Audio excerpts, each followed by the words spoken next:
Hi there, this is Amanda Frankel with our Crafty Playdate, and I know it has been just about forever since I have made a card with you, but we're going to make this pretty quick and easy birthday card that's got just a little bit of shimmer. See this? I'll show you these up close. They're super pretty. All right, we are using a lot of new colors in the next couple of cards, and everything is going to be available in the new catalog except this little flower dude. So I'm going to show you that first. That is in the mini catalog, this catalog that is only good through the end of this month. So if you like this stamp set, I believe I'm using the solid one of these guys. Oh, here it is. I'm using this guy right here, but I bought it because I loved the font for some of these. I thought it was great. And quite frankly, I love this swirl. We used to have a Baroque swirl stamp that I loved, but this is really pretty. They show it here embossed with gold. It would be perfect for a wedding invitation or a shower. It's a great stamp. Anyway, this is a good set. It is only $22 and it is only available through the end of this month. So if you want this, get in touch with me right away or click the link in the description for the sentimental swirls. Otherwise, everything else is in another area, so I'll tell you as we go along. We are going to be starting with a white card base. And this is just, I'm going to move this out of the way for a second, but we do need it. So yeah, I know, it's crazy. And this is not my real wedding band either. It's like a $4 fake, but my real one, I hurt this knuckle and it's so swollen that my real one doesn't fit right now. So bear with me. It's a crazy time. I tried not wearing a ring at all for a couple of days and that just felt too weird. I hated it. So, okay. All right. So we have got our card base here and now this color right here is brand new to us. It is called Sweet Sorbet and it looks a little bit, if you're an old time Stampin' Up collector, hoarder, demonstrator or dedicated customer, it looks a little like strawberry slush, but it is actually a little different. So it's kind of a cool color. It's part of the new in color set. I would show you, but I don't have that page pulled up and it would just take me too long. So we're using that color, the Sweet Sorbet, and it's just a standard panel. Okay, it's a standard panel. And then I am using a super cool bunch of dies.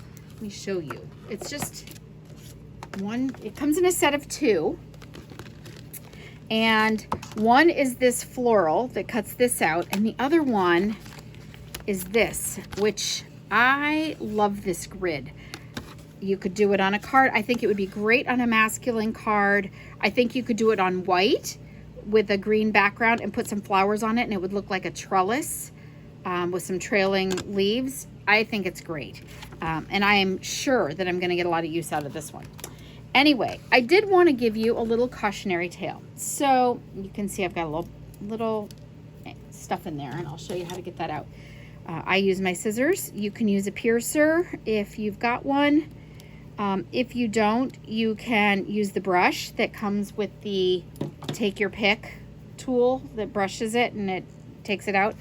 When you are die cutting these, oh, I got a couple more in here.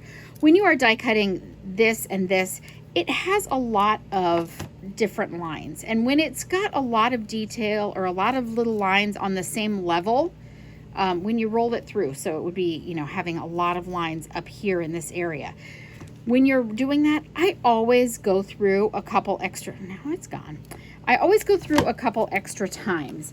And the reason that I do that is sometimes it doesn't cut all the way through and it's not a problem with your machine and it's not a problem with your die. It is just a fact that all the pressure, instead of being, when you run something small through there that's just one or two lines, it only has to divide itself, the pressure only has to divide itself among those two little lines. It's not a big deal. When you've got something like this, it's a lot of pressure split up and so it doesn't always cut all the way through. So go through, come back, go through, come back. I usually do that twice, maybe. If you're still having trouble, adjust your sandwich. So in life, this is true for life. If you're ever having trouble in life, adjust your sandwich. That or emboss. Those are the two things that you should do in your life.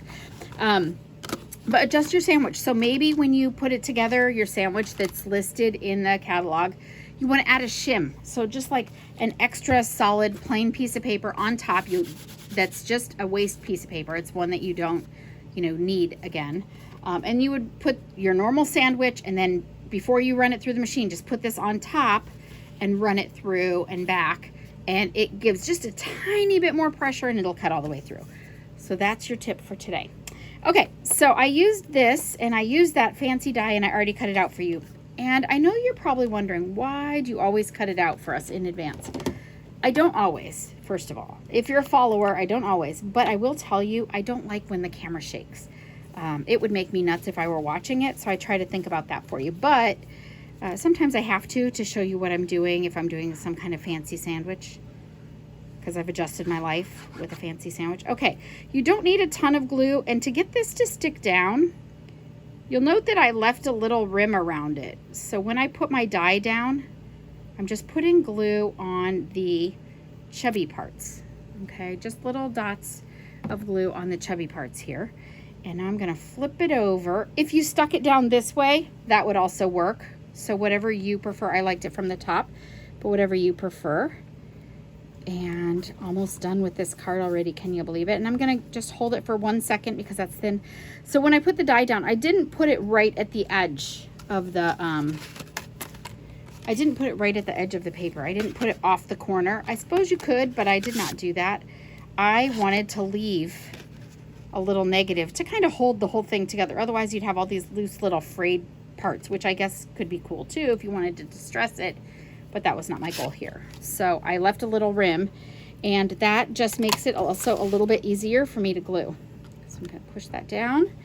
Okay, so that is my magic Tombow. I don't need it anymore. I love this glue, this multi-purpose glue. It is two-way, so a pen tip here and then a big tip here if you are doing some scrapbooking or something really large.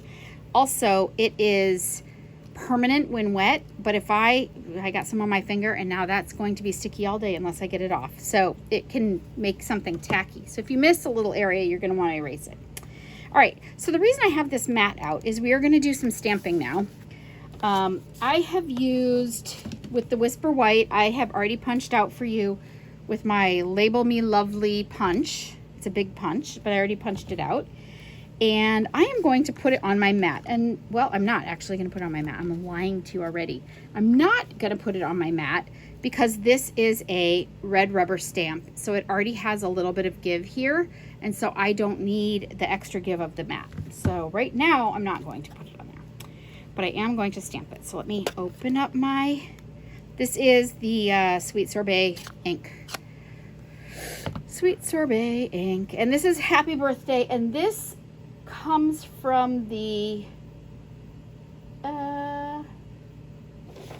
what stamp set is this? This is Go To Greetings. Well, that's pretty convenient. Yeah, let's see. Go To Greetings went to my bookcase apparently. No, here it is. It's got some really fancy fonts, some thick fonts, and some thin fonts. So it gives you a lot of options for kind of the same words, which is great because you always need the other font. Whatever font you have, you need the other one. Okay, so I'm just going to, I tap that a couple of times. I am not pressing hard. So a lot of people I know really mash, mash, mash. And you can tell if you've pressed too hard because you'll see it imprinted in your ink pad. But I just tap, tap, tap. And then I'm gonna come over here, brace my fingers, down, 1, 2, 3, up. Got a rim, because trust me, I'm a professional. All right, hold on 1 second here. We'll try it one more time. Down, 1, 2, 3, up. So I know a lot of people are stand-up stampers. You know, they stand up while they're doing it. Stand-up stamper, like really funny? No, maybe also, but not what I'm talking about. They stand up when they stamp, and I am a sit down and stamp kind of girl. So, well, I do both. All right, so the reason I have the mat now is I'm going to slide it under my paper. And that is because there is a good chance I'm going to go off a little bit, and that's what I kind of want to do with my flower. So this is my flower, and this is from the Sentimental Swirls that I showed you before. I told you it's this guy. And I am going to tap, tap, tap also. And then I'm going to stamp off. And now I'm going to stamp on. So what I'm trying to do here is, with the same color of ink, I'm actually just giving myself a little, oh, that was crazy. I'm just giving myself a little extra shadow. Not shadow. Okay, let's try again. I'm giving myself a little extra, a little lighter stuff. All right, we're gonna pretend like that one's perfect, because if I try to fix it, I'm going to A, make it worse, and B, put my head in the middle of the camera. Oh, I can't stand it. I cannot stand it. We'll try again. Watch the hair. Sorry about that, guys. Okay, it's pretty close. Nobody knows. Smoke and mirrors. All right, so I've stamped that, and the last thing that I am going to add is some of these iridescent rhinestone jewels, and they are not clear, so they have a little bit of a pink. Can you see that? It's kind of hard to tell. I know in some things record really well and some things just don't, but this is iridescent. They're not clear sparkly like clear diamonds like our normal rhinestones. These are a little pinkish. I probably could have gotten away with using the clear ones since I'm putting it onto pink ink, but since I didn't when I first made my card, I thought I'd just go ahead and show you. Plus, iridescent is fun. All right, so that is it. And now I'm going to just pop this up on my card. I am going to use some dimensionals, and I'm probably going to use 3 just to kind of balance it out a little bit. Spread them around, spread the love. Throw these on the floor, these little papers. If your papers are not coming off like that, you can just stab it with your thumb or your fingernail and it should pull right up, but it's not. This is what happens when I don't tape a video for you for a long time. Okay, and this just goes right on here and you're all set. There you go. So all of these things, all of the items that I used today will be listed in the description below. This stamp set here is retiring at the end of this month, so you want to get that soon. This other one is from the new catalog, so you're safe for a while. If you do not have a catalog and you would like one, please send me a note through email. I'll put my email address below, or you can also just comment below and I will contact you and send you a catalog if you'd like. And if you do not have a Stampin' Up! Demonstrator of your own, I would love to be yours. Please be sure that you follow me so that you can see the next in the series of these fabulous birthday cards, and I will see you soon. Thanks so much for stopping by. Bye-bye.